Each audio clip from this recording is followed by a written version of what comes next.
आज राज्यामध्ये गुंतवणुकीच्या संदर्भात 17 करार आपण केलेले आहेत। या 17 करारांच्या माध्यमातून जवळपास 34,000 कोटी रुपयाची गुंतवणूक ही महाराष्ट्रामध्ये येते आहे आणि जवळपास 33,000 नवीन एम्प्लॉयमेंट ही महाराष्ट्रामध्ये जनरेट होते। हे जे करार झालेले आहेत यातले 5 करार हे उत्तर महाराष्ट्रामध्ये आहेत, जवळपास 9,866 कोटी रुपयाचे, ज्याच्यामध्ये नाशिकमध्ये, अहिल्यानगरमध्ये आणि नंदुरबारमध्ये गुंतवणूक होते। 5 करार हे पुणे विभागामध्ये त्या ठिकाणी होत आहेत, जवळपास 11,966 कोटी रुपयाची इन्व्हेस्टमेंट आहे।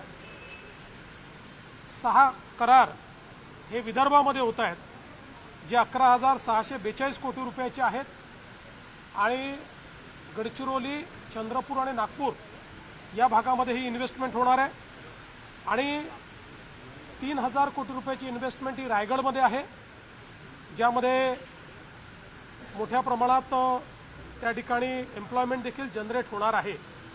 आणि आपण जर बघितलं तर वेगवेगळ्या सेक्टरमध्ये देखील ही गुंतवणूक येते आहे। याच्यामध्ये ईव्ही बस आणि ट्रक आहे, याच्यामध्ये इलेक्ट्रॉनिक्स आहे, याच्यामध्ये स्टील आहे, याच्यामध्ये सोलर मॉड्यूल आहे, याच्यामध्ये डिफेन्स आहे आणि इतरही काही वेगवेगळ्या पद्धतीनं ही इन्व्हेस्टमेंट येते। एक जीसीसीमध्ये देखील इन्व्हेस्टमेंट या ठिकाणी मिळालेली आहे आणि मला असं वाटतं की महाराष्ट्र सरकारच्या ज्या काही अतिशय प्रोग्रेसिव्ह पॉलिसीज आहेत, आपण बघू शकतो की एकीकडे टेरिफ वॉर सुरू असताना देखील महाराष्ट्राला इतक्या मोठ्या प्रमाणात गुंतवणूक मिळणं हा गुंतवणूकदारांचा महाराष्ट्रावर असलेला विश्वास आहे। आपल्या उद्योग विभागाच्या माध्यमातून ज्या प्रकारे आपण मैत्रीसारखं एक पोर्टल तयार करून उद्योजकांना end to end digital experience दिलेला आहे, त्यांच्या गुंतवणुकीत सगळ्या मान्यता आपण त्यांना देतो आणि लवकरच आम्ही 100% जे लँड अलॉटमेंट आहे त्याचे डिजिटल पोर्टल सुरू करतो।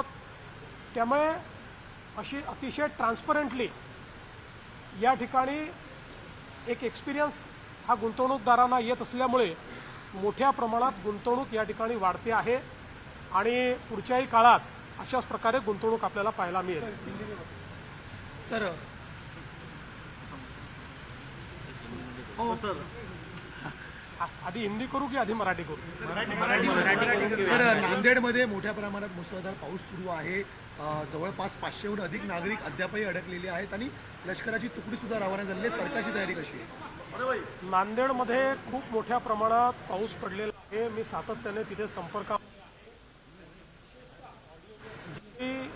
वरच्या भागातले धरणं आहेत त्यामधलं पाणी अधिक वेगानं सुटल्यामुळे खूप मोठ्या प्रमाणात त्या भागामध्ये पाणी शिरलेलं आहे। आपला संपर्क त्या ठिकाणी आहे। आता धरणाचं पाणीही आपण रेग्युलेट करायला लावलं आहे, बाजूच्या राज्यांची आपण चर्चा केलेली आहे, त्यामुळे ते रेग्युलेट केलं आहे। लोकांना काढण्याचं, बाहेर काढण्याचं काम केलेलं आहे। NDRF त्या ठिकाणी होतीच, पण जो काही पाण्याचा वेग होता तो पाहता आपण लष्कराला देखील त्या ठिकाणी पाचारण केलेलं आहे आणि आत्ता जी काही सगळी परिस्थिती आहे ती पूर्णपणे जे काही प्रशासन आहे, प्रशासन योग्य प्रकारे हाताळतं आहे। जीवितहानी होऊ नये, मोठ्या प्रमाणात हानी होऊ नये या दृष्टीनं जे जे करण्याची आवश्यकता आहे ते सर्व प्रशासनाच्या माध्यमातून नांदेडमध्ये केलं जातं आहे। मी जिल्हाधिकाऱ्यांना सांगितलेलं आहे की तुम्हाला जी मदत लागेल ती सगळी मदत राज्य सरकार त्या ठिकाणी करेल आणि त्या दृष्टीने त्यांच्याकडनं कुठलीही मागणी आल्यानंतर आम्ही तात्काळ ते करतो। नैसर्गिक आपत्ती असतानाही मोठ्या संख्येने गुंतवणूक येते दिसत नाही आंदोलकांकडून, पण त्यामुळे मुंबईवरती ज्या पद्धतीनं भार वाढतो आहे, ट्रॅफिक जॅम झालेला आहे, या संदर्भात आपण काही मला असं वाटतं की आज सकाळी आंदोलक त्या ठिकाणी आलेले आहेत। श्री मनोज जरांगे पाटील हे उपोषणाला बसले आहेत। त्यांनी देखील सगळ्यांना आवाहन केलेलं आहे की आपल्याला नियमाने उपोषण करायचं आहे आणि सगळ्यांना सहकार्य करण्याचं आवाहन केलं आहे. शासनाची पण भूमिका सहकार्याचीच आहे, कारण आम्ही पहिल्या दिवशीपासून सांगितलं की लोकशाही पद्धतीनं एखादं आंदोलन जर चालत असेल तर त्या आंदोलनाला कुठलीच मनाई करण्याचं कारण नाही आहे. लोकशाहीमध्ये चर्चेतनं प्रश्न सोडवायचे असतात, आंदोलन त्याचा एक मार्ग असतो. त्यामुळे अशा प्रकारच्या आंदोलनाला जे काही सहकार्य पाहिजे ते सरकारच्या वतीनं आम्ही करतो. विशेषतः माननीय उच्च न्यायालयाने जे काही आदेश दिले आहेत त्या आदेशानुरूप त्या ठिकाणी सगळं सहकार्य चाललं आहे. हे खरं आहे की काही तुरळक प्रमाणात आंदोलकांनी काही ठिकाणी रास्ता रोको केला, थोडं ट्रॅफिक डिस्ट्रप्शन केलं, पण पोलिसांनी त्यांच्याशी चर्चा केल्यानंतर त्याही ठिकाणी आंदोलकांनी सहकार्य केलेलं आहे आणि त्या जागा मोकळ्या केलेल्या आहेत. पण अर्थात इतक्या मोठ्या प्रमाणात लोक आल्यानंतर काही ना काही ट्रॅफिकचं डिस्ट्रप्शन हे होत असतं. ते डिस्ट्रप्शन झालेलं आपल्याला पाहायला मिळतं आहे. अर्थात या सगळ्या गोष्टींमध्ये एकाच गोष्टीची खबरदारी निश्चितपणे घ्यावी लागेल की काही लोकच जरा वेगळ्या पद्धतीनं वागतात आणि त्यांनी मग संपूर्ण आंदोलनाला गालबोट लागतं. तर अशा प्रकारे कोणी वागू नये याच्याकडे लक्ष द्यावं लागेल. आणि मला असं वाटतं की श्री मनोज जरांगे पाटील यांनीही तशाच प्रकारचं आव्हान केलेलं आहे की कोणीही अलोकतांत्रिक पद्धतीनं किंवा आडमुठेपणानं या ठिकाणी वागू नये. शेवटी मी देखील सगळ्या आंदोलकांना हेच आवाहन करणार आहे, कारण आज त्या ठिकाणी जे काही चाललेलं आहे ते माननीय उच्च न्यायालयाने दिलेल्या निर्देशानुसार प्रशासनाला काम करावं लागणार आहे.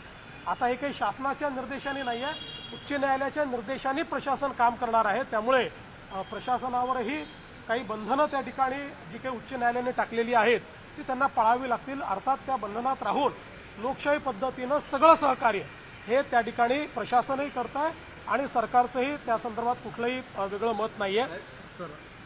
एक दिवसाची अट असताना सुद्धा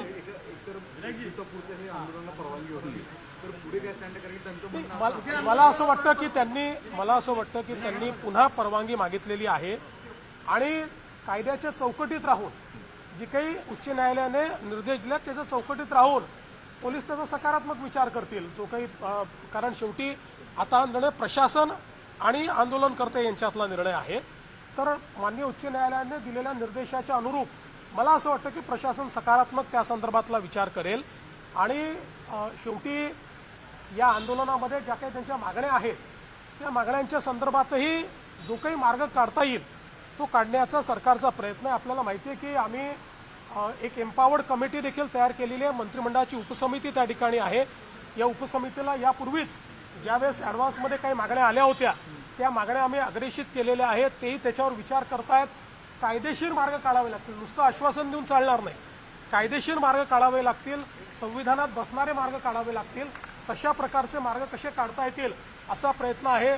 मी असेन, एकनाथराव शिंदेजी असतील, अजितदादा असतील, आम्ही संपर्कात आहोत.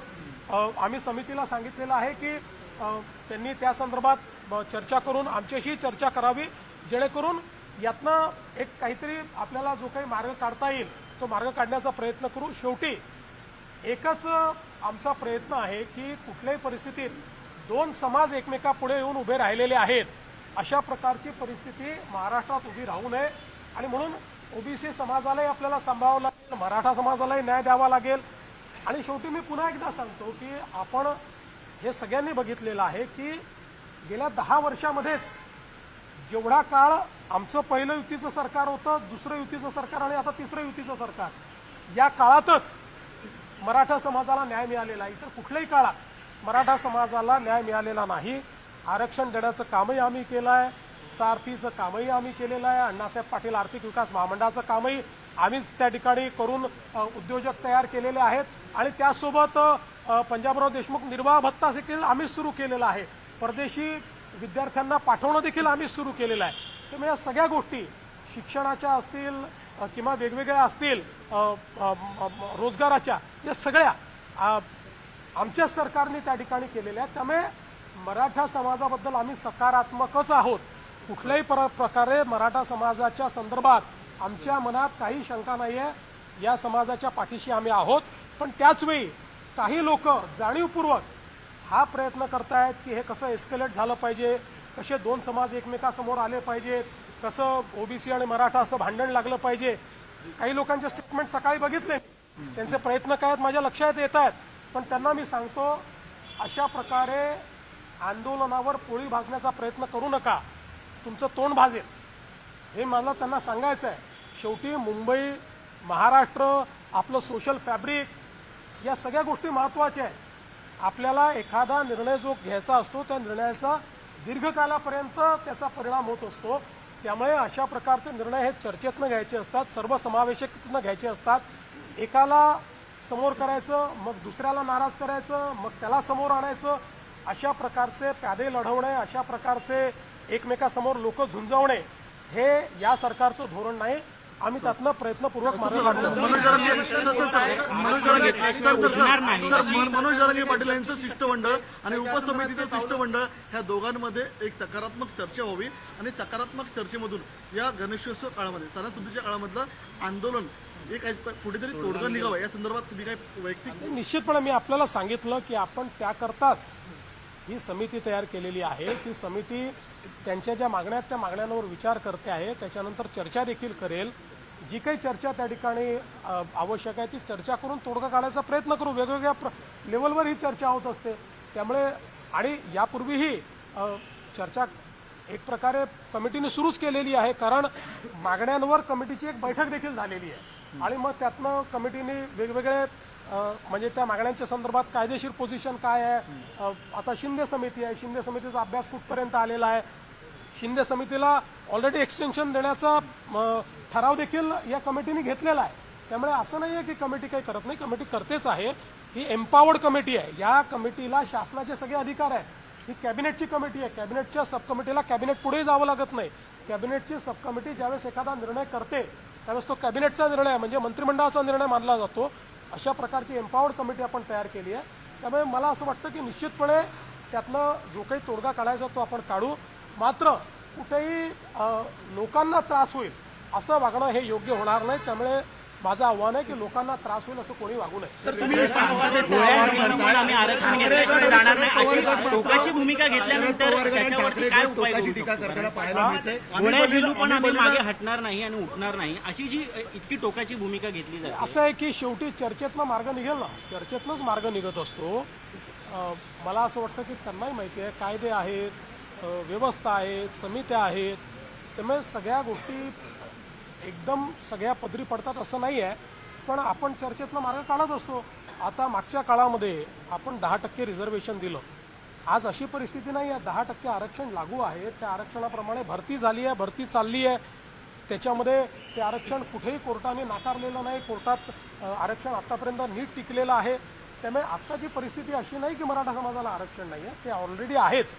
मराठा समाजाचं आरक्षण टिकलेलं आहे. पण एक गोष्ट मात्र निश्चित आहे की वेगवेगळे पक्ष जे या संदर्भात सोयीची भूमिका घेतात त्या पक्षांना माझं हे आव्हान आहे की सोयीची भूमिका घेऊ नका. भूमिका घ्यायची तर ठाम भूमिका घ्या. ठाम भूमिका घेताना दिसत नाही. आम्ही तर बोललोच होतो, याचंही करा आणि त्याचंही करा, अशा प्रकारची भूमिका नको. जे कायदेशीर आहे ती कायदेशीर भूमिका घ्या ना. तुमची भूमिका सांगा काय कायदेशीर भूमिका आहे. या संदर्भात ते भूमिका याकरता सांगणार नाहीत, कारण त्यांना समाजामध्ये भांडण होताना कुठेतरी त्यातनं राजकीय फायद्याचा वास येतो. आम्हाला राजकीय फायदा करून घ्यायचा नाही. आम्हाला सगळे समाज सांभाळायचे आहेत. आमचं सरकार इतक्या मोठ्या संख्येनं या ठिकाणी निवडून आलं कारण आम्ही सगळ्या समाजाला सांभाळलेलं आहे. सगळ्या समाजाने आम्हाला मतदान केलेलं आहे.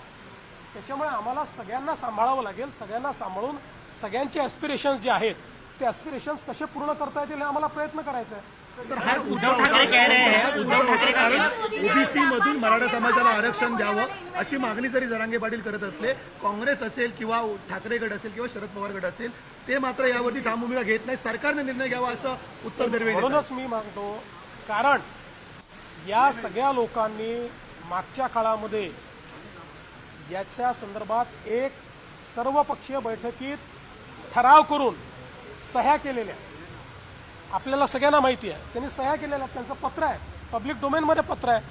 त्यामुळे त्यांची भूमिका काय आहे ही त्या पत्रातनं बाहेर आलेली आहे. म्हणून मी म्हटलं की आता सोयीची भूमिका घेणं आणि लोकांची दिशाभूल करणं हे बंद केलं पाहिजे. या ठिकाणी आपल्याला महाराष्ट्राचं सोशल फॅब्रिक हे कसं नीट ठेवता येईल, आपली सामाजिक वीण ही कशी नीट ठेवता येईल हा प्रयत्न आपल्याला करावा लागेल. सर, उद्धव ठाकरे आरोप लगा रहे हैं कि यूज एंड थ्रो पॉलिसी के तहत पाऊस देखील झालेला आहे मुंबईमध्ये, त्यामुळे रेल्वे स्थानकांवर सध्या मोठ्या प्रमाणामध्ये हे आंदोलन करते. नाही, पण मला असं वाटतं की काही ठिकाणी आंदोलकांनी रास्ता रोको वगैरे केला, पण पोलिसांनी बोलल्यानंतर रस्ता त्यांनी रिकामाही केला. सर, यही में जानना चाहेंगे कि महाराष्ट्र के इन्वेस्टमेंट की तारीफ की है, all credit goes to you. आज कितने एमओयू साइन हुए हैं और क्या इन्वेस्टमेंट? देखिए, सबसे पहले तो मैं आपको बताना चाहता हूं कि महाराष्ट्र में आज हम लोगों ने 17 एमओयू साइन किए हैं. करीब 34,000 करोड़ के एमओयूज हैं.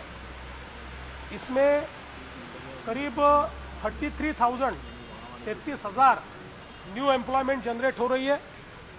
ये नासिक विभाग में नासिक है, अहिल्यानगर है, नंदुरबार है, यहाँ पर एमओयूज है. पुणे विभाग में पुणे में एमओयूज हुए हैं. विदर्भ में नागपुर है, चंद्रपुर है, गढ़चिरौली है, और हमारे रायगढ़ में भी एमओयूज यहाँ पर साइन हुए हैं. और इसके कारण बड़े पैमाने पर एम्प्लॉयमेंट आएगी. ये ईवी में है, बस में, ईवी बस में, ईवी ट्रक में, सोलर मॉड्यूल में, डिफेंस मैन्युफैक्चरिंग में, जीसीसी में, यानी हर प्रकार के एमओयूज ये आज हुए हैं और बहुत क्रेडिबल ऐसी इंस्टीट्यूशंस के साथ हुए हैं. और मैं ऐसा मानता हूं कि एक प्रकार से महाराष्ट्र में ईज ऑफ डूइंग बिजनेस का जो काम हम कर रहे हैं उसके ऊपर लोगों ने विश्वास जताया. सर, उद्धव ठाकरे का